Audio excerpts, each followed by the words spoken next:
Алмазбек Акылжанович, сизди ишке киришиңиз менен куттуктайбыз, ийгиликтерди каалайбыз. Мен дагы ушул жогоруда депутатыбыз айткан маселени көтөрөйүн дедим эле, ошол эле кеңеш айылында мектеп боюнча. Да, контейнерди койгонуңуздар убактылуу чечим.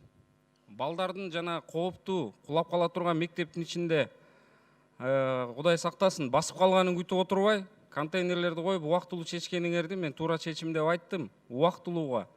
Бирок нарынды билесиздер, суук түшөт, контейнерлерди кантип жылытасыңар? Тез арада ошол жака мектеп салынсын. Мына коррупцияга каршы деп түшкөн акча бар. Жогоруда Араб фондунан 28 миллион доллар бар. Эмнени күтүп атабыз түшүнбөйм. Соцсеттен мага кече көп жерден жазышты. Мына Ноокаттан жазып атышат. Башка дагы райондордон жазып атышат. Жок дегенде ошо Кудайдын контейнерин да бизге чечип бериңизчи деп сурангандар бар. Айтылуу баягы 1-чи мугалимдин мектебинде шартта окуп атышат.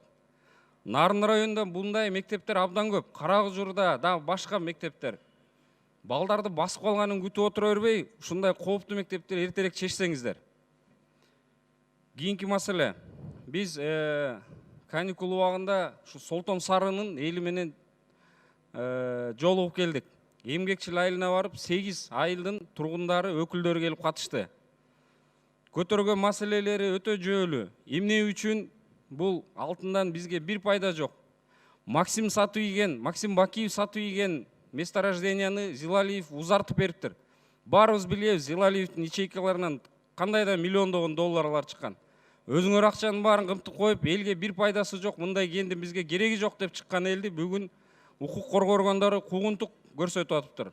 Ошол жактагы тургундарды куугунтук кылганды токтотсун. Эл менен дипломатиялык түрдө отуруп, сүйлөшүп, элдин талабы дагы ал жерде орундуу болуп атат. Себеби ал жакта тоолуу регион, мал жан менен оокат кылган адамдардын жайлоосу жардырып, такыр экологиялык катастрофага айланып атат. Эгер Кытай өкүлү бир жөөлүү мындай биз тарапка маселени чечип бере турган болсо, лицензияны дагы кайра карап чыксаңыздар деген сунуш.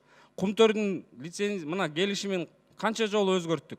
Ошол сыяктуу болуп жергиликтүү элдерге пайдасына чечпесеңиздер, бул маселе мына өзүңүздөр билесиздер, 2008 жылы көтөрүлүп, бир топ ызычы болгон. Бул маселе дагы көтөрүлүп кетпеш үчүн тез арада чечсеңиздер.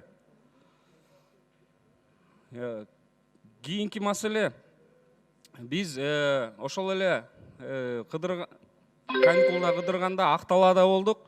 Тоолок Молдо айылында Тоолок Молдонун айтылуу медресеси бар экен. Бүгүнкү акыбалы өтө оор. Ошол жака дагы министрге айтып, бир көңүл